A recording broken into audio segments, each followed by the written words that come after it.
अगर आप pregnancy plan कर रहे हैं तो आपके मन में बहुत से डाउट्स होते हैं, जैसे कि प्रेगनेंसी होने में कितना टाइम लगेगा, सेक्सुअल इंटरकोर्स कब करना चाहिए, इसका फ्रीक्वेंसी कितना होना चाहिए एंड आप अपने ओव्यूलेशन को कैसे ट्रैक कर सकते हैं। नमस्कार, मैं हूं doctor Ekta Bajaj, senior consultant obstetrics and gynaecology. आज इस वीडियो में हम डिस्कस करेंगे अगर आप प्रेगनेंसी प्लान कर रहे हैं तो आपको सेक्सुअल इंटरकोर्स कितनी बार करना चाहिए, कब करना चाहिए, जिससे कि आपके प्रेगनेंसी होने के चांसेस बढ़ जाएं।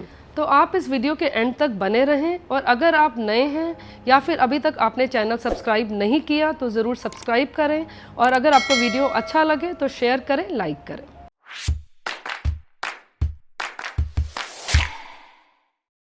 तो चलिए शुरू करते हैं एक आम सवाल से। एक लेडी के हर महीने प्रेग्नेंट होने के कितने चांसेस होते हैं? अगर हम बात करें तो एक कपल के हर महीने प्रेगनेंसी होने के चांसेस लगभग 15 से 25% होते हैं, लेकिन प्रेगनेंसी होने के चांसेस बहुत से फैक्टर्स पर डिपेंड करते हैं। सबसे इम्पॉर्टेंट है एज। 30 के बाद प्रेगनेंसी होने के चांसेस धीरे धीरे कम हो जाते हैं, या फिर आप कह सकते हैं कि जो फर्टिलिटी पोटेंशियल 20s में होता है 30s में कंपैरेटिवली कम होता है, और 40 इयर्स के बाद तो फर्टिलिटी पोटेंशियल बहुत तेज़ी से नीचे जाता है। Irregular periods. अगर आपके पीरियड्स इर्रेगुलर हैं तो आप फर्टिलिटी विंडो को मिस कर सकते हैं, क्योंकि आपके लिए ओव्यूलेशन को ट्रैक करना मुश्किल है, क्योंकि ओव्यूलेशन एक फिक्स डे पर नहीं हो रही है। इसके अलावा सेक्सुअल इंटरकोर्स की फ्रिक्वेंसी अगर कम है तो प्रेगनेंसी होने के चांसेस भी कम होते हैं। There is one more important factor कि आप कितने समय से प्रेगनेंसी के लिए ट्राई कर रहे हैं।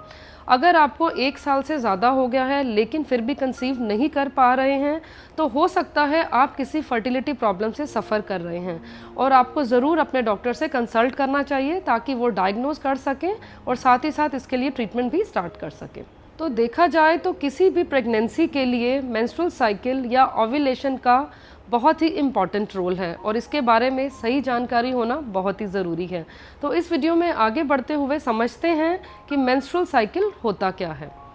मेंस्ट्रुअल साइकिल एक ऐसा प्रोसेस है जिसमें हर फीमेल की बॉडी उसे प्रेगनेंसी के लिए प्रिपेयर करती है। हर महीने आपकी ओवरीज एक एग रिलीज़ करती हैं, साथ ही साथ उसके बाद आपकी एंडोमेट्रियल लाइनिंग थिक हो जाती है ताकि फर्टिलाइज्ड एग उसमें इजीली इम्प्लांट हो सके।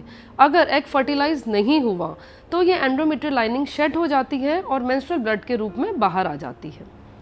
मेंस्ट्रुअल साइकिल का डे 1 क्या होता है?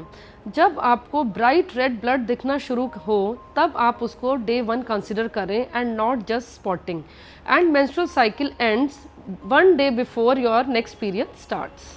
नॉर्मल मेंस्ट्रुअल साइकिल 25 से 35 दिन का होता है, लेकिन अगर आपको मेंसेस हर महीने कुछ दिन के डिफरेंस में आ रहे हैं तो उसे इर्रेगुलर पीरियड्स कहते हैं। अगर आपके पीरियड्स इर्रेगुलर हैं तो आपको अपनी ओव्यूलेशन को भी ट्रैक करना चाहिए। तो चलिए बात करते हैं ओव्यूलेशन क्या होता है। ओव्यूलेशन एक नेचुरल प्रोसेस है जो हर महीने एक फर्टाइल वुमेन की बॉडी में होता है। हर महीने एक ओवरी से एक एग रिलीज़ होता है जो फेलोपियन ट्यूब में जाता है और स्पर्म भी ट्रेवल करके फेलोपियन ट्यूब तक जाता है एंड फेलोपियन ट्यूब में स्पर्म एग को फर्टिलाइज करता है और ये फर्टिलाइज एग यूट्रस की लाइनिंग यानी कि एंडोमेट्रियम में इम्प्लांट हो जाता है और प्रेगनेंसी होती है। ओव्यूलेशन यूजुअली मेंस्ट्रुअल साइकिल के मिडल में होती है। अगर आपके पीरियड्स रेगुलर हैं, 28 डे साइकिल है, तो आप मान के चलिए ओव्यूलेशन डे 14 पर होगी, लेकिन ओव्यूलेशन हर फीमेल में वेरी कर सकती है। ओव्यूलेशन प्रोसेस के कुछ इंपॉर्टेंट स्टेप होते हैं जैसे कि follicular phase, ovulation and luteal phase. पहले बात करते हैं फॉलिकुलर फेज के बारे में। मेंस्ट्रुअल साइकिल के फर्स्ट हाफ को फॉलिकुलर फेज कहते हैं एंड ये पीरियड के फर्स्ट डे से स्टार्ट होता है। इस फेज़ में कुछ फॉलिकल्स डेवलप होते हैं, डोमिनेंट हो जाते हैं और मैच्योर एग बनाते हैं, जबकि बाकी के फॉलिकल्स श्रिंक हो जाते हैं। जब डोमिनेंट फॉलिकल मैच्योर हो जाता है तो वो मैच्योर एग को ओवरी से रिलीज़ कर देता है एंड रिलीज एग ओव्यूलेशन के टाइम फेलोपियन ट्यूब में चला जाता है। अब बात करते हैं ल्यूटियल फेज के बारे में। ओव्यूलेशन के बाद डोमिनेंट फॉलिकल कॉर्पस ल्यूटियम की फॉर्म ले लेता है।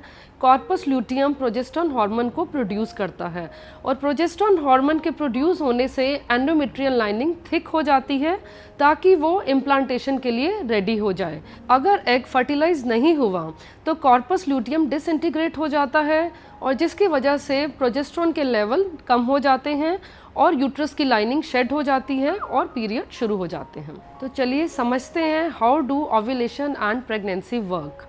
सेक्सुअल इंटरकोर्स के बाद स्पर्म को वेजाइना से ट्रेवल करते हुए सर्विक्स, यूट्रस एंड फिर फैलोपियन ट्यूब में पहुंचना होता है जहां पर वो एग को फर्टिलाइज करता है। अगर हम स्पर्म के लाइफ स्पैन की बात करें तो वेजाइना में एंटर होने के बाद स्पर्म का लाइफ स्पैन लगभग 2 से 5 दिन होता है एंड रिलीज्ड एग का लाइफ स्पैन लगभग 12 घंटे से 24 घंटे तक होता है। इसका मतलब है ओव्यूलेशन के बाद एग 6 से 12 दिन के बीच में इम्प्लांट हो सकता है। तो चलिए समझते हैं फीमेल्स अपने फर्टाइल विंडो को कैसे ट्रैक कर सकते हैं। इसके लिए कुछ सिंपल मेथड हैं। सबसे इम्पॉर्टेंट है आप अपना मेंस्ट्रुअल कैलेंडर मेंटेन करें। आप 8 से 12 महीने तक पीरियड का डे 1 रिकॉर्ड करें। पीरियड का डे 1 तब होता है जब आपको ब्लीडिंग शुरू होती है। आप अपनी साइकिल लेंथ को नोट करें। जब आप 8 से 12 महीने तक डे 1 रिकॉर्ड करेंगे तो आप देख सकते हैं कि आपका shortest cycle and longest cycle कितने दिन का है। फीमेल्स अपनी फर्टाइल विंडो का पहला दिन कैसे कैलकुलेट कर सकते हैं? इसके लिए आप शॉर्टेस्ट साइकिल में से 18 माइनस करें। फॉर एग्जांपल, अगर आपका शॉर्टेस्ट साइकिल 27 डेज़ का है तो 27 माइनस 18 9 आता है। It means 9th day is first day of your fertile window. अब हम बात करेंगे फीमेल्स अपने फर्टाइल विंडो का आखिरी दिन कैसे कैलकुलेट कर सकते हैं। इसके लिए आपको अपने लॉन्गेस्ट साइकिल में से 11 घटाना होगा। फॉर एग्ज़ाम्पल, अगर आपका लॉन्गेस्ट साइकिल 30 दिन का है तो 30 minus 11 comes 19। It means 19th day आपकी फर्टाइल विंडो का आखिरी दिन होगा। फर्स्ट डे और लास्ट डे के बीच का पीरियड ही फर्टाइल विंडो होता है। अगर आप इन दिनों प्रेगनेंसी के लिए ट्राई करते हैं, सेक्सुअल इंटरकोर्स करते हैं तो प्रेगनेंसी होने के चांसेस सबसे ज़्यादा होते हैं। कैलेंडर के अलावा ओव्यूलेशन को ट्रैक करने के लिए कुछ साइंस एंड सिम्टम्स होते हैं, जैसे कि changes in vaginal secretion. Ovulation से पहले वेजाइनल सिक्रीशन बहुत ज़्यादा मात्रा में हो जाता है एंड थिक एंड स्ट्रेची हो जाता है एंड ओव्यूलेशन के तुरंत बाद वेजाइनल सिक्रीशन कम हो जाते हैं, थिक और क्लाउडी हो जाते हैं। इसके अलावा ओव्यूलेशन के बाद बॉडी टेम्परेचर बढ़ जाता है और आप अपनी ओव्यूलेशन को ट्रैक कर सकते हैं। ओव्यूलेशन को ट्रैक करने के लिए मार्केट में कुछ किट्स भी अवेलेबल हैं जिनको यूज़ करना बहुत ही इजी होता है। तो चलिए बात करते हैं आप अपनी फर्टिलिटी को कैसे बढ़ा सकते हैं। इसके लिए कुछ सिंपल टिप्स हैं। आप हेल्दी लाइफस्टाइल मेंटेन करें, हेल्दी वेट मेंटेन करें, हेल्दी डाइट लें, रेगुलर एक्सरसाइज करें एंड साथ ही साथ फीमेल्स को अपना मेंस्ट्रुअल कैलेंडर मेंटेन करना चाहिए। आप अपनी ओव्यूलेशन को भी ट्रैक कर सकते हैं एंड फर्टाइल विंडो को मिस ना करें। आशा करती हूँ आपको ये वीडियो पसंद आया होगा और ऐसे ही हेल्थ रिलेटेड वीडियो को देखने के लिए आप हमारे चैनल से जुड़े रहें। Thank you.